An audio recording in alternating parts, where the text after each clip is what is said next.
Bagaimana upaya Nabi Muhammad dalam membina masyarakat Madinah?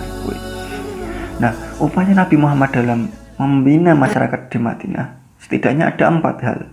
Yang pertama adalah pembinaan bidang agama, yang kedua pembinaan bidang sosial, yang ketiga pembinaan bidang ekonomi, dan yang keempat pembinaan bidang pertahanan. Yang akan kita pelajari pada kesempatan pertemuan kali ini adalah cukup yang pertama, yaitu pembinaan bidang agama. Nah, pembinaan bidang agama ini meliputi 2 hal. Yang pertama adalah pembangunan masjid. Nah, kembali lagi ke cerita tadi.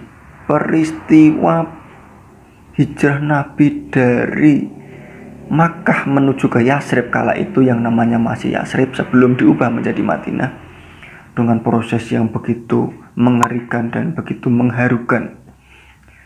Nabi Muhammad sempat sebelum masuk ke Madinah sempat singgah di kota yang atau di perkampungan namanya Kuba. Nah, di perkampungan tersebutlah bersama dengan Abu Bakar dan warga setempat, Nabi Muhammad mendirikan masjid yang pertama kali, yaitu sampai sekarang dinamakan dengan Masjid Kuba.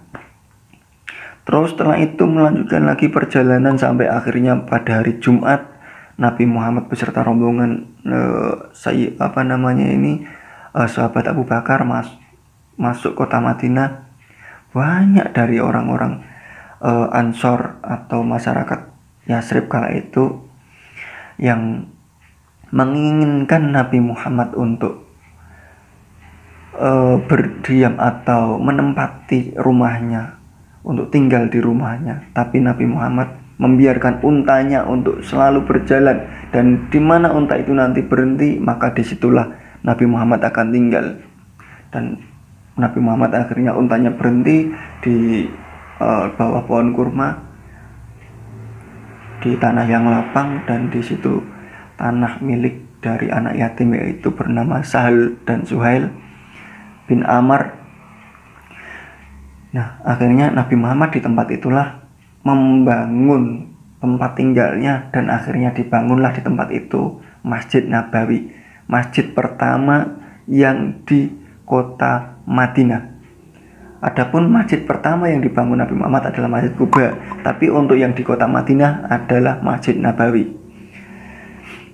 Nah, mengenai masjid pada kala itu tidak hanya untuk tempat untuk sholat, namun masjid juga digunakan untuk tempat bermusyawarah keagamaan, tempat untuk mengaji, tempat untuk pembelajaran, dan lain-lain, tempat untuk mengambil suatu keputusan. Jadi tidak hanya untuk tempat untuk sholat saja. Kegiatan-kegiatan keagamaan fokusnya di masjid pada saat itu. Nah, yang kedua adalah tentang pembelajaran agama. Pembelajaran agama ini Nabi Muhammad dibantu oleh beberapa sahabat Muhajirin, yaitu sahabat yang dari Makkah. Ada Abu Bakar, ada Umar, ada Utsman, ada Ali, dan lain sebagainya, untuk menyebarkan agama Islam dengan membentuk suatu pengajian-pengajian. Dan Islam di kota Madinah sangat diterima dengan baik.